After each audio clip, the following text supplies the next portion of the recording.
Yo, what's going on, y'all? So I just got done watching this Tyron Woodley Jake Paul fight, and honestly I think it lived up to its billing. I think it lived up to all of the hype, but I want to spotlight the marketing aspect of this thing because I actually bought this fight. I actually paid my $59 to Showtime to actually buy this fight and check it out.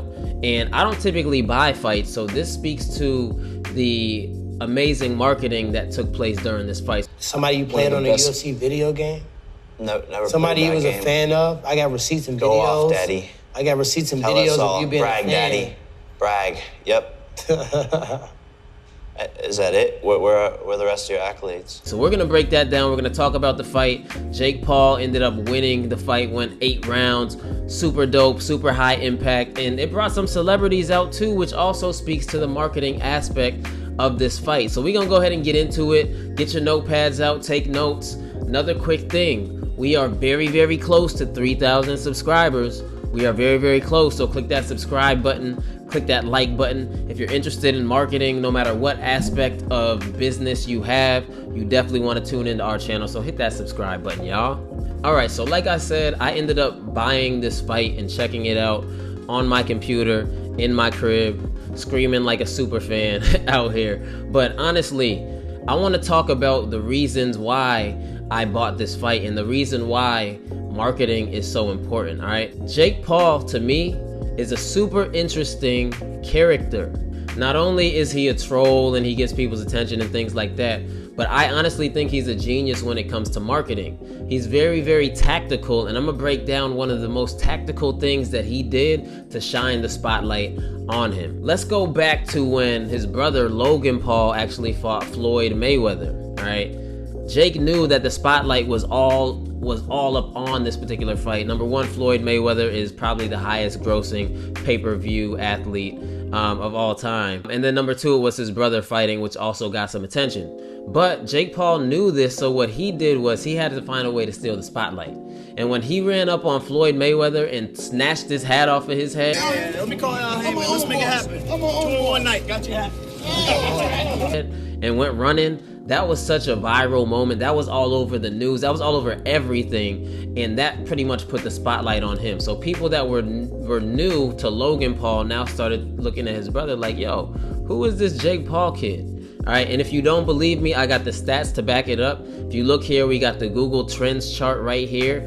And the term Jake Paul hit that little spike there and got up to 100, all right, on the date of the fight. So that tells you that Jake Paul knew exactly what he was doing to land the spotlight on himself, all right? And now that the spotlight was on him, it's simply a matter of him doing his thing when it comes to the whole marketing aspect of things. Now, another reason I want to give Jake Paul his props, and the reason Jake Paul is a genius, is because he understood, because of his last fights, that he was getting some attention and he was going to be able to attract some big names. He brings the money to these fights. He's not a traditional boxer, but he's bringing the money, bringing the big bags to these fights. So now everyone's trying to line up to fight this guy. And the reason why is because he's such a polarizing personality. He's a troll, like I said before. He grabs attention. He's been doing this for a long time, getting under people's skin.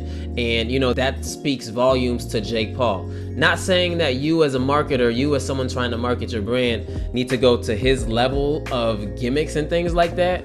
But think about this as a marketing class. Anytime that you're seeing things happen online, in the online space, that gain attention, you want to look at that from a marketing perspective and see how you could take that and utilize that into your brand. And Jake Paul is the perfect example of that. He also launched Most Valuable Promotions, his marketing company. He's pulling a Floyd Mayweather out here. He actually created a marketing company and then inked a deal with Showtime, which allowed him to get even more of the pay-per-view purse, y'all. All right, so he's making all types of moves, and he has a vested interest in the outcome of these ticket sales. So obviously he's gonna do everything in his power to really promote this thing, to really blow it up. Now, another thing that made me really want to tune into this fight was actually the face-to-face interview that these two had. It was absolutely hilarious. I can't front, I was laughing a lot during the interview. Did things change after Thursday?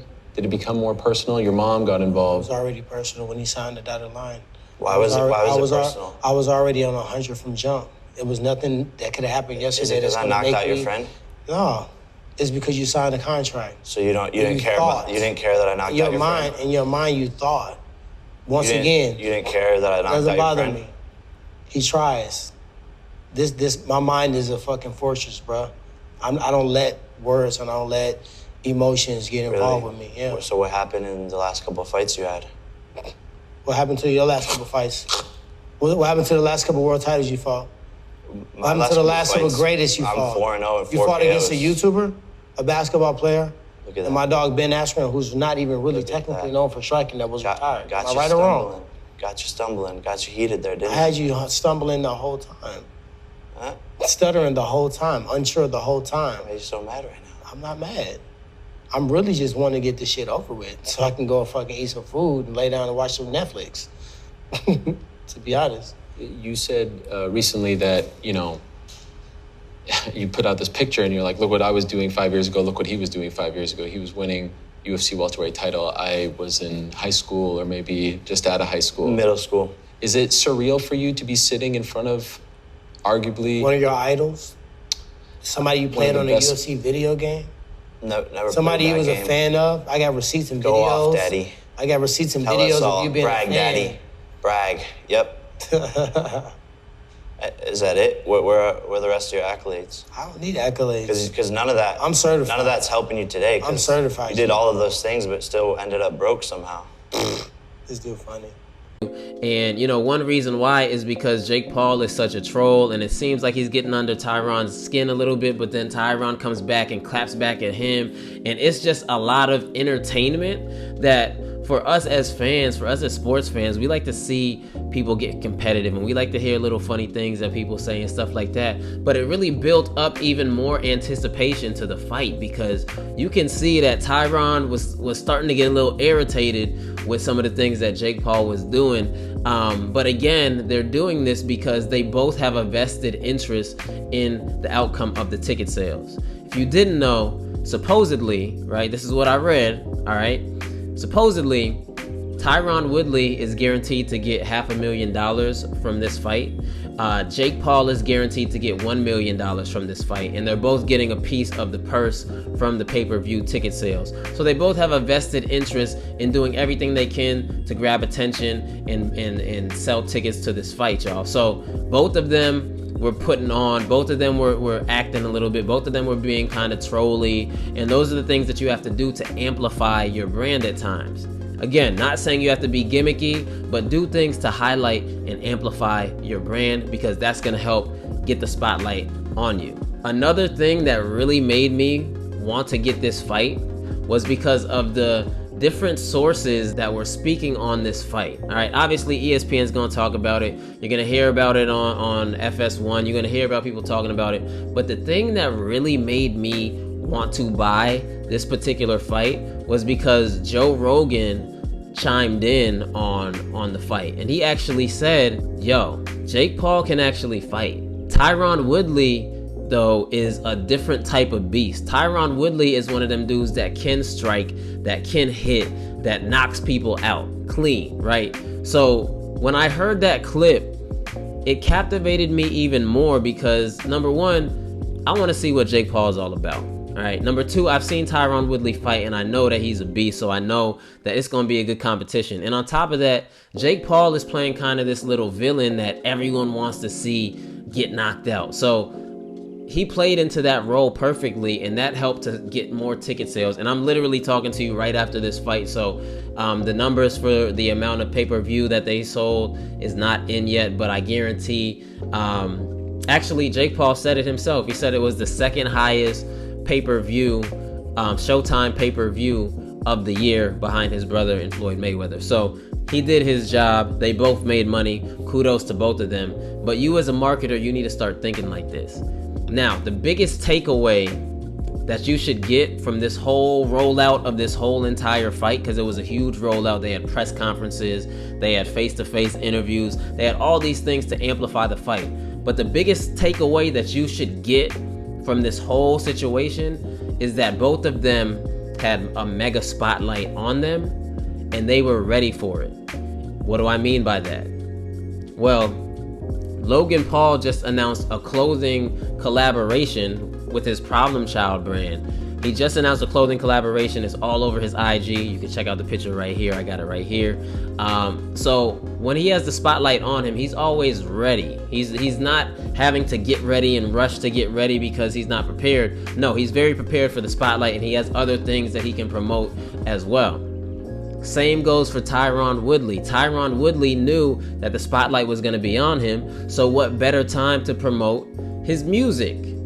Yes, that's right, Tyron Woodley be spitting. He got a new record out with OT Genesis. He talks about it a lot on these interviews, and he really amplified it because he also walked out to the record during the fight. Guarantee his streams are going to go up. I guarantee it. So you need to look at this. If you ever hire an influencer, if you ever hire someone to amplify your brand, if you know you're gonna have a spotlight on your brand, a huge podcast interview, a huge write-up in a big magazine, something that you know is gonna drive traffic to your brand, be sure that you have everything ready on the back end to capitalize on it, because these two individuals definitely had something to capitalize on. Win, lose, or draw, I think they're both winners because they dominated the marketing. Like, I guarantee you, over the next week to 2 weeks, everyone's going to be talking about this fight. So I just wanted to give my 2 cents on this particular fight. Shout out to both of these guys. It was a dope fight. I enjoyed it, and the celebs came out. But anyway, hope you got some value from this video. As always, click that subscribe button, click that like button. We are so close to 3K, so let's get there, y'all. All right, peace and love.